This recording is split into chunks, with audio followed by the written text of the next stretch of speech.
Formation of stationery waves in open pipes. ఈ topic board ఎగ్జామ్‌కి 8 marks క్వెషన్స్‌కి చాలా important. So, harmonic ratio ఎలా ఉంటది? Open pipe, closed pipe harmonic ratio చాలా easy.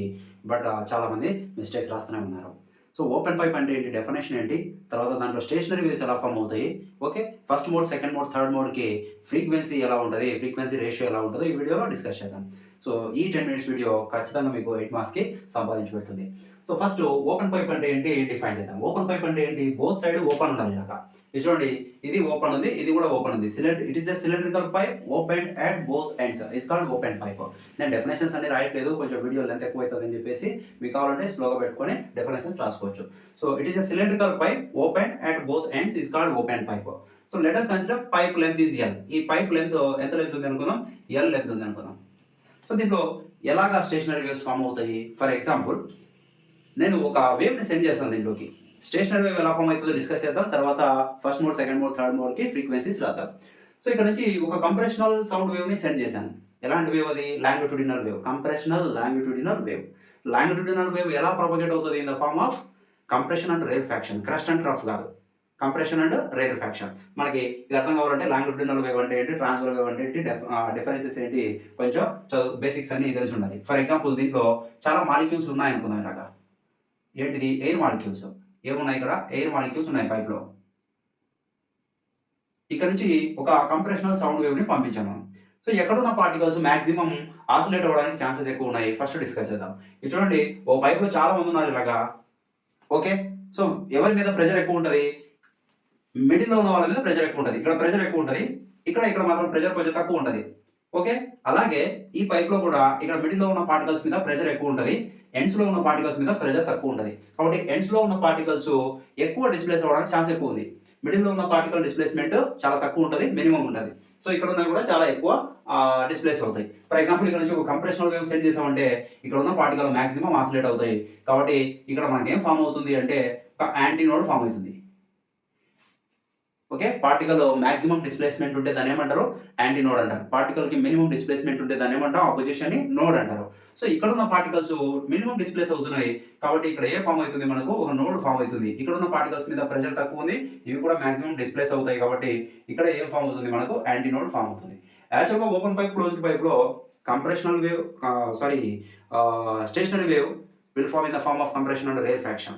So, మరి ఎందుకు మనం క్రస్ట్ అండ్ ట్రఫ్ రాస్తామంటే డయామెట్రికల్‌గా మనకు కన్వీనియన్స్‌గా ఉంటదని చెప్పేసి ఇటు బదులు క్రస్ట్ అండ్ ట్రఫ్ రాస్తాం. డ్రా చేస్తాం. ఓకే. సో, ఇప్పుడు ఎప్పుడైతే మనం ఇక్కడ నుంచి వేవ్‌ని సెండ్ చేస్తామో, ఈ పార్టికల్స్ ఇలా ఆసిలేట్ అవుతున్నాయి కదా! ఆసిలేట్ అవుతున్నాయి కదా! ఈ ఎండ్ దగ్గరికొచ్చేసరికి వేవ్ మళ్ళీ రిఫ్లెక్ట్ అవుతుంది. సో, ఇది ఇన్సిడెంట్ వేవ్, ఇది రిఫ్లెక్టెడ్ వేవ్. 2 సూపర్ ఇంపోజ్ అవ్వడం వల్ల మనకి ఏం ఫార్మ్ అవుతదంటే ఒక స్టేషనరీ వేవ్ అనేది ఫార్మ్ అవుతది. చూడండి, ఇక నుంచి వాటర్ ఫ్లో అవుతున్నాయనుకోండి. వాటర్ ఎక్స్‌పెల్ అయినప్పుడు కొంచెం వాటర్ బ్యాక్వర్డ్ డైరెక్షన్‌లో మూవ్ అవుతాయి కదా! అలాగే ఇక్కడ కూడా పార్టికల్ ఆపోజిట్ డైరెక్షన్‌లో మూవ్ అవుతాయి. అప్పుడు మనకేం ఫార్మ్ అవుతుంది? స్టేషనరీ వేవ్ ఫార్మ్ అవుతుంది. ఇక్కడ ఏం ఫార్మ్ అవుతుంది అనుకున్నాం? Anti node. ఇది చూడండి, ఇది ఇన్సిడెంట్ వేవ్ అనుకుందాం. ఇక నుంచి ఇది ఇన్సిడెంట్ వేవ్ ఇలా వచ్చింది. ఇది ఓపెన్ ఎండ్. ఓపెన్ ఎండ్ దగ్గర తిరిగి రిఫ్లెక్ట్ అవుతుంది. రిఫ్లెక్ట్ అయింది ఈ డైరెక్షన్‌లో ట్రావెల్. ఈ 2 సూపర్ ఇంపోజ్ అవ్వడం వల్ల మనకి స్టేషనరీ వేవ్ ప్యాటర్న్ అనేది ఫార్మ్ అవుతది. ఇది ఫస్ట్ మోడ్. ఇలా ఫార్మ్ అవ్వచ్చు. ఇక్కడ యాంటీ నోడ్ ఫార్మ్ అయింది. ఇక్కడ నోడ్ ఫార్మ్ అవుతుంది. ఇక్కడ కూడా ఏం ఫార్మ్ అవుతుంది? Anti node. లాస్ట్ వీడియోలో చూసాం మనం 2 యాంటీ నోడ్స్ మధ్య డిస్టెన్స్ ఎంతుంటది? నైబరింగ్ యాంటీ నోడ్స్ మధ్య 2 నైబరింగ్ నోడ్స్ మధ్య డిస్టెన్స్ ఎంతుంటది అని. ఆ వీడియో కావాలంటే నేను డిస్క్రిప్షన్‌లో మెన్షన్ చేస్తాను చూడండి. సో, ఇక్కడ యాంటీ నోడ్ టోటల్ డిస్టెన్స్ ఎంతుంటది ఇక్కడి నుంచి ఇక్కడికి? ఓకే. λ/2. ఒక నోడ్, యాంటీ నోడ్ ఈ రెండిటి మధ్య డిస్టెన్స్ అయితే ఎంత ఉంటది? λ/4. ఈ రెండిటి మధ్య డిస్టెన్స్ కూడా ఎంత? λ/4. చూడండి, λ/4 ప్లస్ λ/4 λ/2. సో, ఇలాగా స్టేషనరీ వేవ్స్ అనేవి ఓపెన్ పైప్‌లో ఇలా ఫార్మ్ అవుతాయి. నువ్వు వేవ్‌ని సెండ్ చేస్తే ఆ వేవ్ మళ్ళీ ఓపెన్ ఎండ్‌తో రిఫ్లెక్ట్ అవుతది. Incident wave, reflected wave 2 superimpose అవ్వడం వల్ల మనకి ఒక స్టేషనరీ వేవ్ అనేది ఫార్మ్ అవుతది ఓపెన్ పైప్‌లో. సో, ఇది ఫస్ట్ మోడ్. సో, ఇక్కడ నుంచి నేనేం చెప్పాలనుకునే ఫ్రీక్వెన్సీస్ రేషియో రాద్దాం. Frequencies first mode frequency, second mode frequency, third mode frequency find out చేసి రేషియో ఎలా ఉందో మనం ఫైనల్‌గా రాయాలి 8 మార్క్స్ క్వెషన్స్‌లో. Okay. First mode or fundamental mode. Fundamental mode.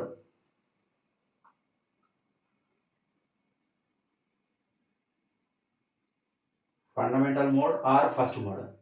In the first mode, the air column vibrates with the 2 antinodes and 1 node. ఇది రాయాలి compulsory. ఇది ఫస్ట్ నోడ్ అనుకున్నాం కదా! ఫస్ట్ మోడ్ అనుకున్నాం కదా! ఇక్కడ ఎయిర్ కాలంలో ఎన్ని నోడ్స్ ఉన్నాయి, ఎన్ని యాంటీ నోడ్స్ ఉన్నాయి? 2 anti nodes and 1 node.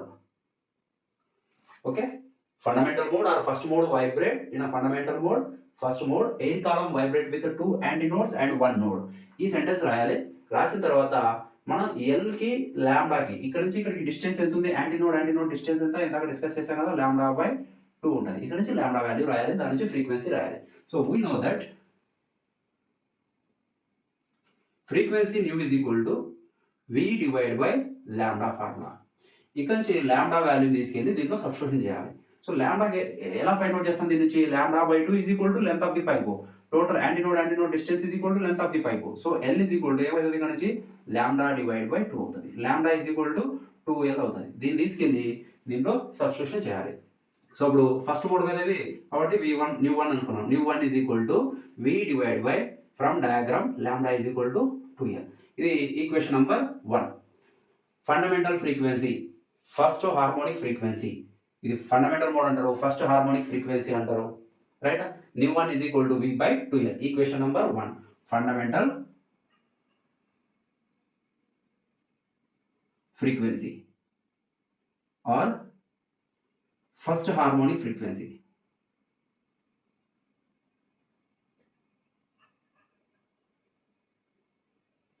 New 1 is equal to formula ఏంటి? Nu 1 is equal to V divide by 2L. Equation number ఇది 1. ఓకేనా? నెక్స్ట్ మోడ్, ఇంకో మోడ్ ఎలా వైబ్రేట్ అవ్వడానికి ఛాన్స్ ఉంది? 3 డయాగ్రామ్స్ ఇక్కడే డ్రా చేస్తాను చూడండి, మీకు అప్పుడు ఒక కంపారిజన్ దొరుకుతుంది. సో ఇక్కడ నుంచి second mode, pipe length same length ఉండాలి. ఎగ్జామ్లో చాలా మంది ఏం చేస్తారంటే సెకండ్ మోడ్ అనేసరికి దీని లెంత్ డబల్ చేసిండ్రు.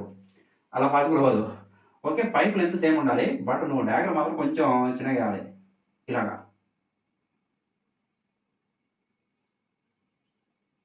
ఇక చూడండి, ఇక్కడ ఒక యాంటీనోడ్ ఫామ్ అవుతుంది. ఓపెన్ ఎండ్స్లో ఎప్పుడు యాంటీనోడే ఫామ్ అవుతుంది. సో ఇక్కడ కూడా ఒక యాంటీనోడ్ ఫామ్ అవుతుంది. ఇక్కడ ఒక లూప్ ఫామ్ అవుతుంది. ఇది నోడ్ కదా, ఇది నోడ్. మరి ఇక్కడ యాంటీనోడ్, ఇది నోడ్. ఎన్ని యాంటీనోడ్స్ ఉన్నాయి? 3 యాంటీనోడ్స్ ఉన్నాయి, 2 నోడ్స్ ఉన్నాయి. యాంటీనోడ్ నెంబర్ ఎప్పుడు ఒకటి ఎక్కువనే ఉంటుంది. ఫస్ట్ చూడండి 2 యాంటీనోడ్స్ 1 నోడే. ఇక్కడ 3 antinodes 2 nodes. Next 4 antinodes 3 nodes. అలాగా ఇది ఫండమెంటల్ మోడ్ కంప్లీటెడ్. ఓకే, ఈ ఫార్ములా గుర్తుపెట్టుకోవడానికి ట్రై చేయాలి.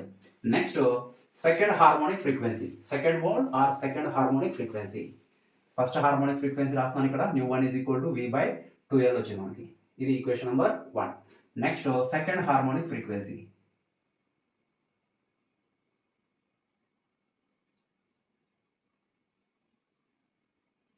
New 2 is equal to second harmonic కదా, అందుకే న్యూ 2 రాసా.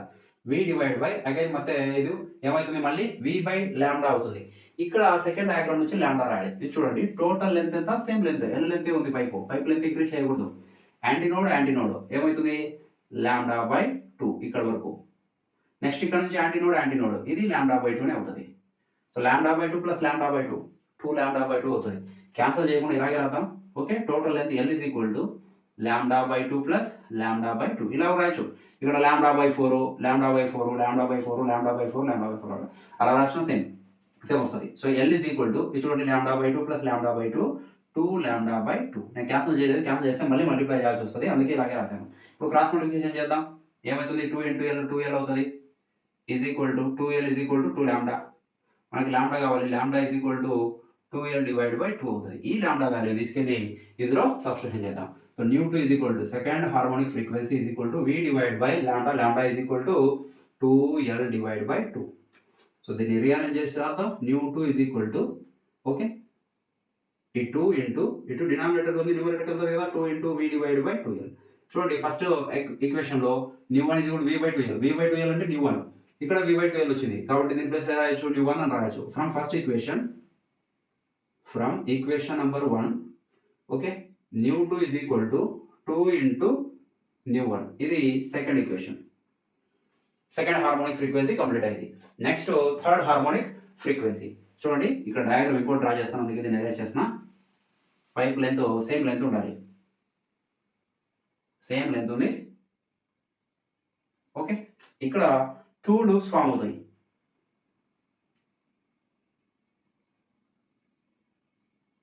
ఇలాగా మన వాళ్ళు ఎగ్జామ్లో ఎన్ని పడితే అన్ని డ్రా చేస్తారు. ఓకే. ఫస్ట్ దాంట్లో లూప్ ఉండదు ఒకటి కూడా. సెకండ్ దానికి వచ్చేసరికి ఒక లూప్ వస్తది. థర్డ్ దానికి వచ్చేసరికి ఇంకొక లూప్ వస్తది. 2 లూప్స్ వస్తాయి. టోటల్ ఇది యాంటీ నోడ్, నోడ్. ఇక్కడ యాంటీ నోడ్, నోడ్. ఇక్కడ యాంటీ నోడ్, నోడ్. ఇది యాంటీ నోడ్. ఎన్నున్నాయి? 1, 2, 3, 4. 4 యాంటీ నోడ్స్ ఉన్నాయి. 3 నోడ్స్ ఉన్నాయి. ఇక్కడ సెకండ్ హార్మోనిక్ ఫ్రీక్వెన్సీలో అయితే ఎన్ని నోడ్స్ ఉన్నాయి? 1, 2, 3. 3 యాంటీ నోడ్స్. ఓకే. 2 నోడ్స్. ఇది సెకండ్ హార్మోనిక్ ఫ్రీక్వెన్సీలో. థర్డ్ హార్మోనిక్ ఫ్రీక్వెన్సీ చూడండి 1, 2, 3, 4. 4 యాంటీ నోడ్స్, 3 నోడ్స్. ఓకేనా? సో సెకండ్ హార్మోనిక్ ఫ్రీక్వెన్సీ ఇక్కడ రాస్తున్నాను నేను. న్యూ2 is equal to V divided by 2 into V divided by 2L. దీన్ని రాసాం మనం 2 into న్యూ1 అని రాసాం. Next third harmonic frequency.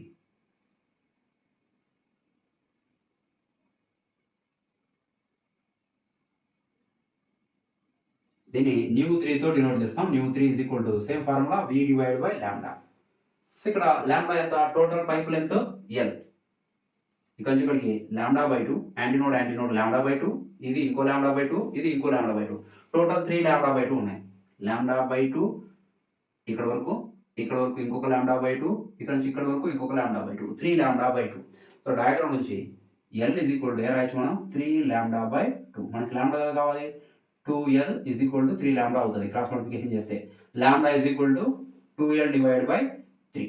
ఈ లాంబ్డా వాల్యూని ఇక్కడ సబ్స్టిట్యూషన్ చేద్దాం. న్యూ3 is equal to V divided by lambda is equal to 2L divided by 3.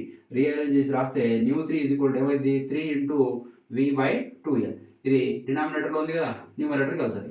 So ఇక్కడ V by 2L ఎంత? V by 2L is equal to nu. First equation నుంచి from equation number 1 nu is equal to 3 into V1 nu. ఇది equation number 3 అవుతుంది. So first equation ఇది second equation, ఇది third equation. So harmonic ratio ఎలా ఉన్నాయి? First harmonic, second harmonic, third harmonic. First harmonic V by 2L, second harmonic 2 into V by 2L, third harmonic 3 into V by 2L. ఫస్ట్ది న్యూ1, సెకండ్ది 2 న్యూ1, థర్డ్ది 3 న్యూ1. So ratio అంటే ఎలా రాస్తాం? Frequencies ratio in open pipe. Important, compulsory mention చేయాలి frequencies ratio. So nu is to nu is to nu. Frequency ratio is equal to from equation number 1, 2, 3 ఎలా వచ్చింది? న్యూ1, 2 న్యూ1, 3 న్యూ1 ఉంది కదా, కాబట్టి ఇది ఏమవుతుంది? 1:2:3 అవుతుంది. హార్మోనిక్స్ రేషియో అన్నా ఫ్రీక్వెన్సీస్ రేషియో అన్నా రెండు ఒకటే. Harmonic ratio in the open pipe is nu, nu, nu is equal to 1:2:3. అయితే క్లోజ్డ్ పైప్లో కూడా ఇలాగే ఉంటుంది రేషియో. ఓకేనా? నెక్స్ట్ వీడియోలో డిస్కస్ చేద్దాం క్లోజ్డ్ పైప్ గురించి. Thanks for watching. ఈ వీడియో మీకు నచ్చుంటే, అర్థమై ఉంటే వీడియో లైక్ చేయండి, మీ ఫ్రెండ్స్కి షేర్ చేయండి. ఏదైనా డౌట్స్ ఉంటే కామెంట్ చేయండి. కంపల్సరీ నేను రిప్లై ఇవ్వడానికి ట్రై చేస్తాను. ఓకే.